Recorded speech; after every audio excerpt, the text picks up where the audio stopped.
Hey guys, over the last few weeks, OnePlus have been heavily marketing their new phone, the OnePlus Nord. This is actually a mid-range smartphone. It's got a Snapdragon 765G, it's got a quad camera system in the back and a dual camera system in the front, and it's got a 90Hz AMOLED display. Now it is a mid-range phone, but as you can see, there are some pro premium features in there as well. Now what is interesting to me is the fact that it is a mid-range phone, because to my knowledge, OnePlus have never released a mid-range phone in their life. And I was checking Wikipedia to verify this. If you go back to the OnePlus One, which was released in 2014, all of their phones, right up to the OnePlus 8 and the OnePlus 8 Pro, all of these phones have had the latest and the fastest Qualcomm Snapdragon CPU, the latest and greatest CPU that was on the market at that time. So they've always released flagship phones. But on social media, they have been teasing the fact that they're going to go back to the roots. They're going to offer something a little bit more affordable. I can see what they're doing in social media, the way they're hyping this as far as offering something a little bit cheaper. But I do think it's a little bit misleading, because when the OnePlus One phone came out in 2014, it was like $350 or something like that. It was very, very affordable at that time. Fast forward to now, and they're releasing this at a higher price point. You can see here, £379 is the retail, but you can get it a little bit cheaper. But yes, they are releasing a phone that's a lot cheaper than the OnePlus 8 and the OnePlus 8 Pro. But you're not buying a flagship phone. Please bear that in mind before we move forward. This is a mid-range phone. You will get mid-range performance. It's not going to be as fast as the OnePlus 8 or the OnePlus 8 Pro. So please do bear that in mind. Don't be misled by their marketing material about them offering something more affordable to people and going back to the roots. It's cheaper, but it's cheaper for a reason. So if you look on the website here, you can see that it's going to launch in a week or so, August the 4th of August, as we say in the UK. I don't know why I'm reading it that way. But they're saying £379, but there are some pre-order deals out there. I saw one Hot UK deals for it in Amazon, and you can pick this up for £349. So about the £350 mark for this phone. If you look on GSM Arena, you can see that it's €400, $539. But again, if you search in your local country, there probably will be some deals there. So what I'd like to do in this video is just talk about the features, specs and pricing, etc. But I'd like to do a comparison with the Realme X50 as a 5G phone as well, because it looks identical, same chipset, quad camera system in the back, dual camera system in the front. It's a little bit cheaper. No surprise that these phones look the same, because Realme is a sister company of OnePlus. So let's look at the features. This has a flagship camera, kind of. Night game mode, dual selfie cameras, Oxygen OS, 90Hz AMOLED display, Snapdragon 765G. It's a 5G phone and it has 30-watt charging. And this is the design of the phone. Now, I've only owned one OnePlus phone. I think I had the OnePlus 6, I think. And my opinion of at that time was that the build quality, it kind of felt cheap to me. And I've used a lot of the other OnePlus phones as well, just through friends having them. So I've probably tested about 5 or 6 of them. And I always felt the build quality was cheap. But I was looking on GSM Arena, and it does say that this has a glass back and a glass front. So the build quality will be a little bit better than previous OnePlus phones going back years ago. Now the quad camera system in the back here, it's got there we go, 8 megapixel ultra wide, 48 megapixel is the main sensor, and then there's a 5 megapixel depth sensor and a 2 megapixel macro camera.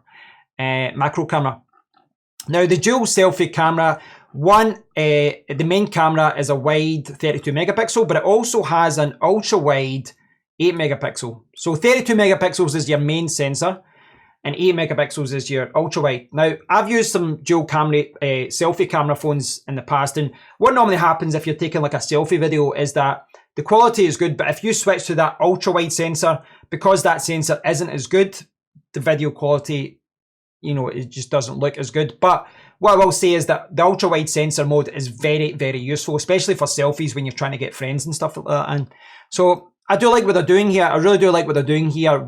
I think that most people would be happy with the camera setup here. I do think that this is one of the best selling points of this phone. So it's got a punch out camera. It doesn't have the kind of pop out camera that I've got here in the Poco F2, which does that. But to me, this isn't a problem for me. I really don't think it's a problem for me to have the punch out here. It's got this 90 Hz display. From the reviews I've seen, it looks really, really good as well.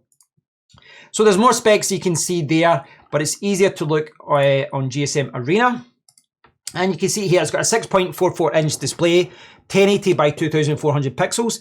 Now it says here 6 to 12 gigabytes of RAM, but the one that I'm seeing advertised here in the UK, you've got the base version, which is 128 gigabytes of storage and 8 gigabytes of memory.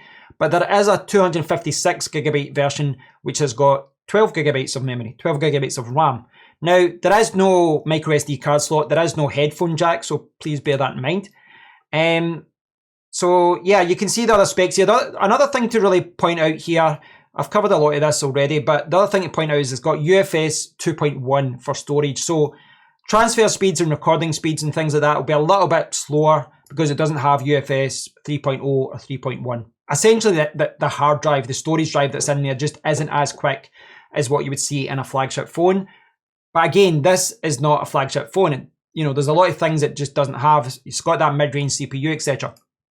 If you go down here, you can see that the main camera can record at 4K at 30, and the selfie camera can record at 4K at 30 and 60 as well. So I think that's pretty interesting as well, that the front camera can record at that higher frame rate, the higher resolution, because we're still seeing a lot of phones that have got really good recording capabilities at the back, but then the selfie camera at the front, yeah, kind of poor, kind of average, you know, can only do 1080p at 30, etc.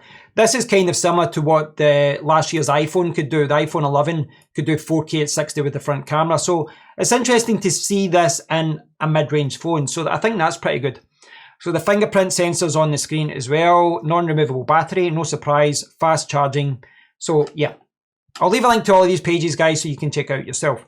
So what do I think about this phone?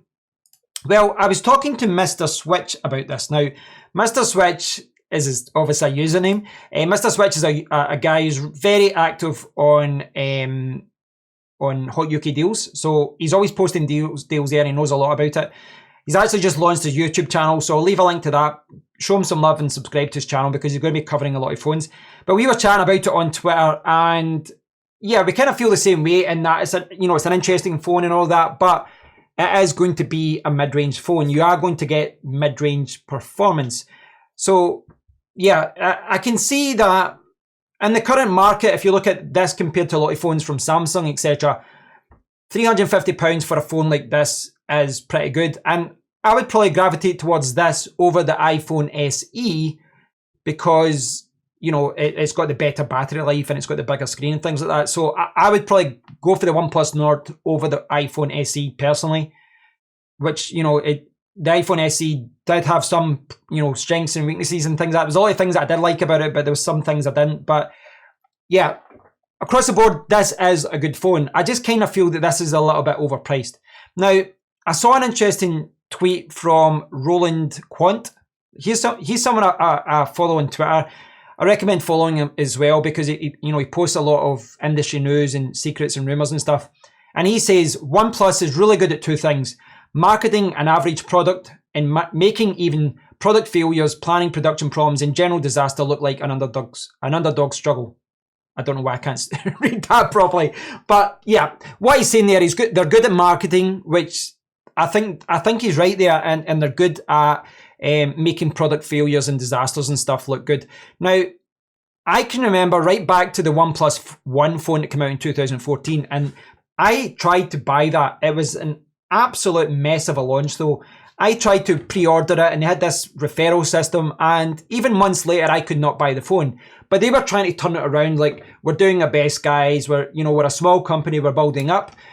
But that really wasn't true, really. I mean, OnePlus was launched by BBK Electronics, and at the time they already had Oppo, which was an established company. And yes, they were set up as a new company, but they had a huge electronic company behind them. They weren't a small outfit. They were a big company. They had a lot of investment. And I realize there's always teething problems when companies launch, but Roland is right here. They try to turn it around as if, we're one of you, we're doing our best kind of thing. Despite the fact that they did kind of mess up in a lot of areas. And again, marketing an average product, I can see what he's talking about here with the OnePlus, because they've really been promoting this, and there's a lot of people talking about this phone as if it's a flagship phone. That's one of the things I've seen. I've seen a lot of people talking about this phone on Hot UK Deals and other phone discussion places, and they keep talking about this as if it's a top-of-the-range phone. It's not. There's a lot of things to like here, and I do like this phone, but it's not a top-of-the-range phone. But they're kind of marketing it that way as if you're getting a flagship phone, but you're not going to get flagship performance. Bear that in mind. Okay, so you should have an understanding now about the OnePlus Nord. Let's move over to the Realme X50 5G. And again, sister company, both are owned by BBK Electronics, which is why, I mean, look at the phone. The phone looks identical. Same chassis, quad camera system, the same layout in the back, dual camera system, same layout in the front. It's the same chassis. But it's kind of interesting how these two phones diverge, because they might have stemmed from the same development process and then kind of branched off at the end. But you can see here right away, this is being marketed as £379. Granted, there's some discounts just now. This is being marketed as £299. That's quite significant in that kind of, end of the market. That's quite a big difference, £80. Now, this one has a 120 hertz ultra smooth display, but if you look on GSM Arena, you can see that this has an IPS LCD display instead of AMOLED. So there is a reason why this is a little bit cheaper. If you look at the other specs there as well, a lot of them are very, very similar. When you go down, you scroll through it, a lot, UFS 2.1, 8GB and 120 gigabytes. These phones have more in common than they do apart, but there is some differences. The main one here being that in the main camera system, the macro sensor, is it the macro or is it the depth sensor? Maybe getting those mixed up. Yes, it's the depth sensor. I think they've got that back to front. So the depth sensor here is 5 megapixels on the OnePlus Nord. Here is 2 megapixels. So in the back, the depth sensor has went from 5 to 2. Don't think that's a big difference, but you might see a bigger difference with the selfie camera, because the selfie cameras, they just aren't as good. You can see here it's got a 16 megapixel wide and a 2 megapixel depth. And in comparison to the selfie camera on the OnePlus Nord, that is a 32 megapixel and an 8 megapixel. And it can record 4K up to 60. This can only record 1080p at 30. Going back to what I said, with the selfie camera, I can only do 1080p.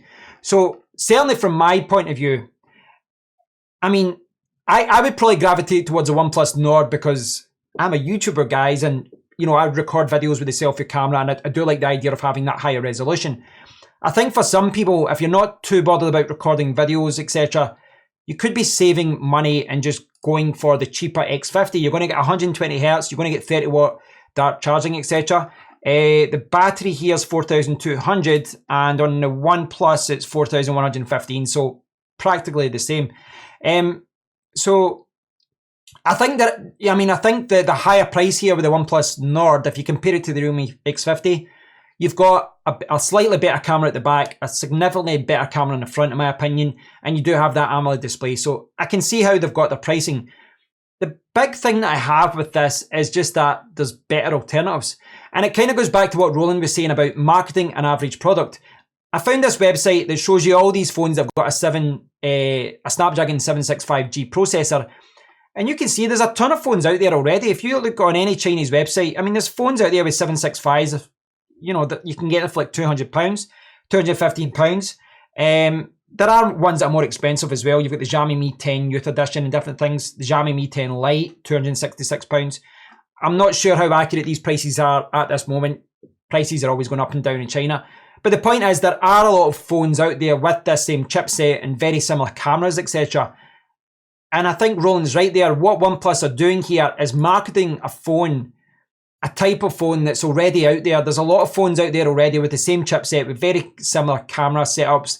But what they're doing is really promoting this in a better way. They're just very good at promotion. So yeah, don't get me wrong, there are some benefits to go with OnePlus because of Oxygen OS and support and things like that. These are things that you probably wouldn't get with some of these other companies. So yeah, but it kind of goes back to what Roland was saying about marketing an average product. This is a mid-range phone, guys. It does have a decent selfie camera system in it, but the camera system at the back, compared to mid-range phones years ago, This camera system in the back is amazing and would probably smash some flagship cameras from years ago, but you will notice some differences in photos and videos. Most people probably don't care about that though. I think this phone will have a camera system that's good enough for most people. I don't think the average Joe will have a problem with the performance or the camera performance, etc. The camera quality, the camera performance, the speed of the phone. But you have to, here's the thing. I understand that phones in the UK and Europe, etc., they're being marketed at this price range by Samsung and Google, etc., right? Apple and all that as well. And £379, when you compare it to some Samsung phones, this does sound like a bargain. But there are other phones out there, guys. There's other phones out there. This Poco phone was available cheaper than that phone. And this Poco phone, the Poco F2, it's got a better display, it's got a better camera system at the back, it's got a Snapdragon 865, it's got UFS 3.0. This is a faster phone. Without doubt, this is a faster phone. It's got a bigger battery, it's got a headphone jack. This is a faster phone. This is a better phone. And if you look in China, you try to order this from a Chinese marketplace, you can pick this up cheaper than OnePlus. Now, that's maybe not a fair comparison because this will be released in the UK officially and it will be, over 400, 450 or something like that. But what I'm saying to you is if you're in the UK and you've got £379 to buy, would you not be better buying something like that that's got the faster CPU, that's got the better cameras at the back? This is something that comes up a lot, guys, because there's certain phones that just don't get released officially in Europe and UK and America, etc. The OnePlus Nord, it is a good phone. There's no doubt about it. And there is a part of me that's tempted to just buy it to see how it is. And maybe I will do that. I'll have a think about it over the next few weeks. But there's nothing here that's, really forcing me to go out and get it. I think this is good for OnePlus. They've offered a phone now that's, it kind of complements their existing range of the OnePlus 8 and Pro and last year's flagship, the end of last year, 7 Plus 70 and 70 Pro. It kind of complements their existing lineup. And if you can get this in a good deal, I'm sure you will love this phone. But just realize there's alternatives out there, guys. There are alternatives. There's other Snapdragon 765G phones out there. And the Realme X50 might be a better option for some people because of the higher refresh rate and I don't know. It is a little bit cheaper. And this is the thing. There is a good argument for just buying the X50 because it's cheaper. And then you go, well, for £80 more, £50 more, you're going to get the better display and the better cameras. And I do agree with that. But if you're going to use that same argument, if you're going to be going up to that 350, 400 range, why not buy something from Xiaomi, like the Poco phone or another Xiaomi phone, which is a lot cheaper, but has got that flagship performance. So this has been a long video, guys, but I want to give you my thoughts on this phone. It's an interesting phone, probably the most interesting phone that's been released over the last 2 months, perhaps even since the iPhone SE 2020. But I think there's a lot to like about this phone. But what always comes back to it for me is that there are really good flagship phones out there that are actually cheaper than that. So there's a few flagship phones being sold at the same price as that. So it kind of makes it a harder sell. But let me know what you think about it, guys. If there's a lot of demand from you guys for me to test it, maybe I can pick it up and I'll give you my thoughts on it. But let me know what you think. I'd love to hear your thoughts on this, so please do leave a comment below. Let me know what you think about it. Give me your thoughts as always, and I'll speak to you in the next one. Cheers, guys.